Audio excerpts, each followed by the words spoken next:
Holy crap, Lois, it's Jake Paul!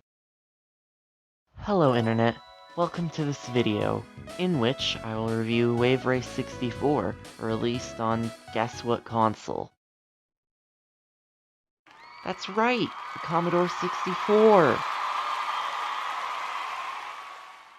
The first thing I feel I should mention is the soundtrack, which I feel is overlooked in many of the reviews that I've seen, but I don't know why. I can't properly explain what it is about the game's music, but it just makes me happy. I mean, listen to it.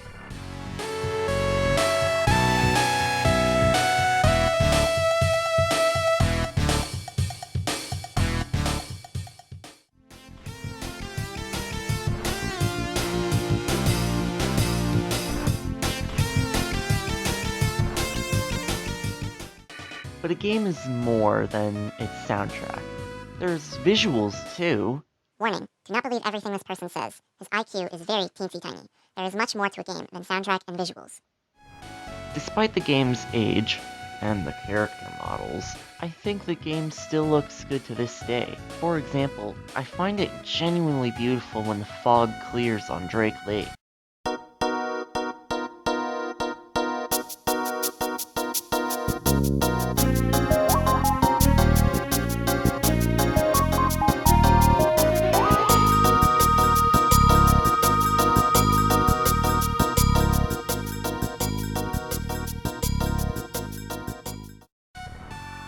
After you admire the music and visuals, you can see that the gameplay itself is quite good as well. The controls are fairly standard for a racing game, using A or Z to accelerate, and you use B to ground yourself to the C. To add further challenge to the races, there are buoys that increase your max speed if you drive the way they point, and lower max speed if you fail to comply.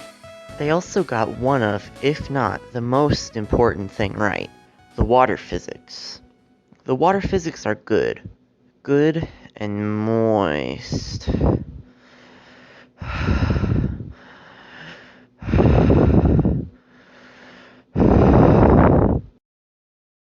And what is the main thing that keeps a racing game fresh? Modes. Modes are what keep a racing game engaging.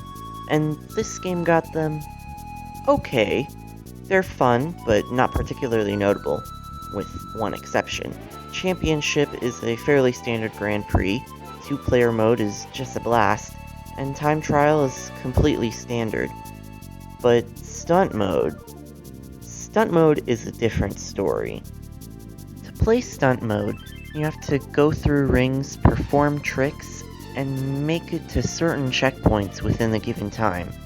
You do this until either the time runs out, or you reach the final checkpoint. When this happens, the game tallies your score and saves it on or off of the leaderboard.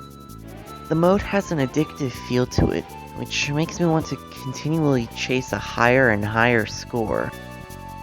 In conclusion, 4.20 out of 8 billion.